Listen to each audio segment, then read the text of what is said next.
اگر کسی کو یہ لگتا ہے کہ اس پر جادو کے اثرات ہیں، اس کی کچھ ظاہری علامات ہوتی ہیں، وہ ظاہر ہوتی ہیں۔ اگر کسی کے ساتھ یہ علامات ہیں تو پھر اگلا قدم علاج کا ہے،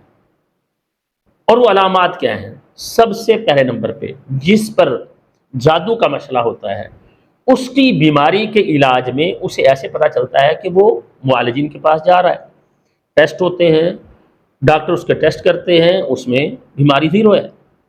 وہ اچھی سے اچھی دوائی لیتا ہے، اچھے سے اچھے ڈاکٹر کے پاس جاتا ہے، اپنے ٹیسٹ کرواتا ہے، لیکن اس کے باوجود اس کی تکلیف بڑھ رہی ہوتی ہے، کم نہیں ہو رہی ہوتی۔ سب سے بڑی علامت یہ، اگر کسی کے ساتھ یہ معاملہ چل رہا ہے کہ دوا علاج کے باوجود ٹیسٹوں کے اندر بیماری نہیں آتی، لیکن علاج اچھے سے اچھا کروانے کے باوجود اس کی طبیعت بہتر نہیں ہوتی، تو اس کا مطلب یہ ہے کہ اس پر جادو کے اثرات ہیں۔ اور دوسرے نمبر پہ کندھوں پر برڈن رہتا ہے، ہر وقت بوجھ رہتا ہے،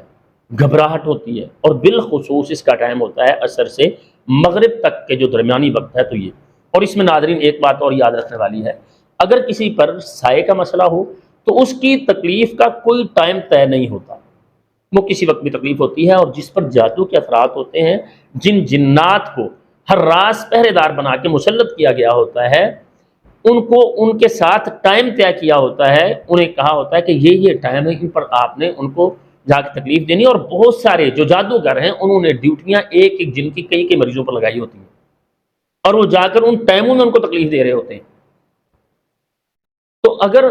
ایک ٹائم طے پر تکلیف آتی ہے اور پھر ختم ہوتی ہے، یہ بھی ایک علامت ہے۔ گھبراہٹ ہوتی ہے بہت زیادہ عصر کے بعد، چلتے پھرتے لگتا ہے پیچھے کوئی کھڑا ہے یا چل رہا ہے، خون کے چھینٹے پڑتے ہیں، بہت سے مریض ہمارے پاس آتے ہیں خون کے چھینٹے کپڑوں پر پڑتے ہیں۔ ایسے بھی مریضوں کے ساتھ میری بات ہوئی ہے، کہنے لگے جی چلتے ہوئے بازار کے اندر چہروں پر خون گرتا ہے، لوتھڑے آگے گرتے ہیں۔ مجھے کسی نے فون کیا اور وہ کہنے لگے جی ہماری ایک بچی ہے، وہ ایگزامینیشن ہال میں بیٹھی ہوئی تھی پیپر دینے کے لیے، اس کے چہرے پر خون کے چھینٹے اس طرح سے گرے جیسے کسی نے کافی سارا خون کسی برتن میں یا کسی گلاس وغیرہ میں ڈال کے اس پر پھینک دیا۔ تو خون کے چھینٹے گرتے ہیں، خون بہت زیادہ گرتا ہے، یا کپڑے چلتے پھرتے کٹ جاتے ہیں، یہ بھی ہوتا ہے۔ کپڑے ایسے کٹ جاتے ہیں جیسے کسی نے کینچی کے ساتھ پیس نکال لیا ہو، اور اس کے ساتھ ساتھ جسم پہ کٹ لگتے ہیں۔ اگر کسی کے ساتھ یہ معاملہ ہو رہا ہے، جسم پر کٹ لگتے ہیں، اچانک پتہ کوئی نہیں چلتا، اور پھر گھر کے اندر سے بدبو آتی ہے، اچانک خوشبو آنا شروع ہو جاتی ہے،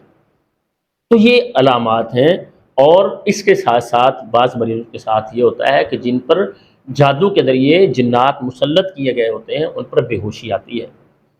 اور وہ مرگی کے مریض کے ساتھ ملتی جلتی کیفیت ہوتی ہے۔ تو ناظرین اگر ایسی کوئی کیفیت ہمارے گھروں میں چل رہی ہے تو اس میں سب سے پہلے نمبر پہ ہمیں یہ کرنا چاہیے کہ ہم اپنے گھروں میں سورۃ البقرہ اس کی تلاوت شروع کر دیں،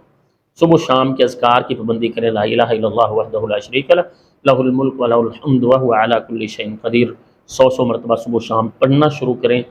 اور اس کے باوجود اگر ہماری تکلیف کم نہیں ہوتی تو کسی ایسے معالج سے رابطہ کریں جو قرآن و حدیث سے ہمارا علاج کرنے والا ہو۔ اللہ تعالیٰ سے دعا ہے اللہ تعالیٰ ہمیں ہر طرح کی بیماریوں سے شفا دے، اور اللہ تعالیٰ ہمیں دنیا اور آخرت کے فتنوں سے محفوظ فرمائے۔ السلام علیکم ورحمۃ اللہ وبرکاتہ۔